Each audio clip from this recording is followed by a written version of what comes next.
جی السلام علیکم، میرا نام ڈاکٹر فیروز مہر ہے۔ میں کنسلٹنٹ یورولوجسٹ ہوں، یورو سرجن بھی کہہ سکتے ہیں، اور میں نے اپنی MBS Liaquat university of medical and health sciences سے کی۔ اس کے بعد میں نے جنرل سرجری میں فیلوشپ کی ٹریننگ کی۔ اس کے بعد میں نے ماسٹرس اپنی یورولوجی میں Liaquat university of medical health sciences سے کی۔ آج کا میرا ٹاپک ہے جو ہم ڈسکس کریں گے یہاں پہ، کہ پیشاب کا بار بار آنا، مردوں میں، عورتوں میں، بچوں میں، کہ پیشاب کے بار بار آنے کی وجوہات۔ اچھا، میلز میں جو پراسٹیٹ گلینڈ ہیں، جو سمٹمز ہوتے ہیں، اور عمر 50 سے زیادہ عموماً زیادہ تر ان مردوں میں پائے جاتے ہیں، اس میں دو طرح کے سمٹمز ہوتے ہیں۔ ایک تو اسٹوریج سمٹمز ہوتے ہیں اور وائڈنگ سمٹمز ہوتے ہیں، اریٹیٹیو اور آبسٹرکٹیو بھی کہتے ہیں۔ اریٹیٹیو وہ ہوتے ہیں کہ جس میں رات میں بار بار سونے کے بعد بار بار پیشاب 2-3 مرتبہ سے زیادہ اٹھنا پڑے پیشاب کے لیے، اور پیشاب آپ کو جب فیل ہو تو ہولڈ کرنا بہت ہی مشکل ہو جائے، اور واش روم کی طرف جلدی کرنی پڑے، اور کبھی کبھی قطرے بھی نکل جاتے ہیں پیشاب کے، اور دن میں بار بار پیشاب آنا، یہ اریٹیٹ کرتے ہیں، تو اس کو جو ہے اریٹیٹیو سمٹم۔ آبسٹرکٹیو سمٹم میں اس طرح ہوتا ہے کہ یورین جو ہے کھل کے نہیں آتا، ہیزیڈنسی ہوتی ہے یورین کے لیے۔ بندہ بیٹھتا ہے تو بیچ میں رک جاتا ہے، پھر زور لگانا پڑتا ہے، پھر آتا ہے۔ یورین کر کے فارغ ہوتا ہے تو لگتا ہے کہ اب بھی جو ہے پیشاب ہو، اور اسٹیم جو دھار جو پیشاب کی ہے بہت ہی ویک ہوتی ہے۔ تو ایسے سمٹمز میں مریض کا مکمل معائنہ کیا جاتا ہے، الٹرا ساؤنڈ اور دوسرے ٹیسٹ کیے جاتے ہیں، جس میں شروع میں میڈیسنز دی جاتی ہیں اور اس پہ آبزرو کیا جاتا ہے پیشنٹ کو۔ لیکن اس میں جو ہے مریض کا بودر سم اسکور بہت امپارٹنٹ کرتا ہے، کہ مریض کی کوالٹی آف لائف جو ہے کتنی افیکٹ ہو رہی ہے۔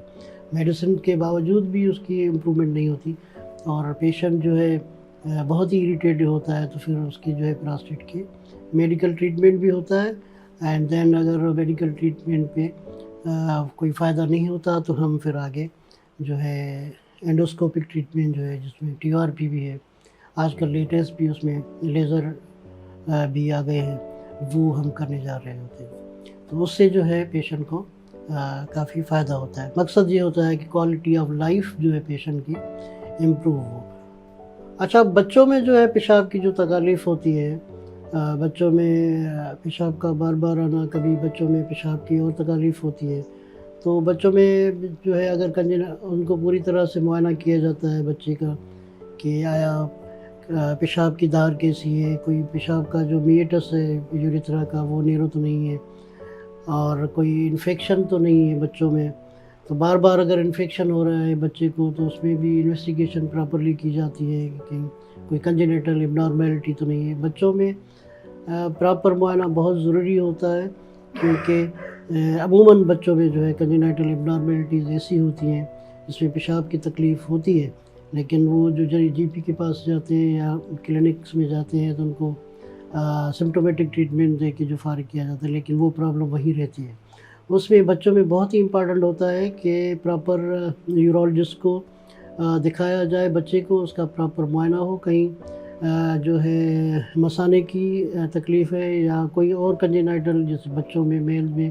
پوسٹیریور یوریتھرل ویلوز ہوتی ہیں، اور فیمیل میں بچیوں میں بھی کچھ پرابلمس ہوتے ہیں، ان کا صحیح تشخیص ہونی چاہیے، اور ٹائم پر جو ہے ان کا ٹریٹمنٹ ہونا چاہیے۔ اگر ٹائم پر ٹریٹمنٹ نہیں ہوتا ہے تو وہ انفیکشن پرسسٹ کرتا ہے، آگے چل کے جو ہے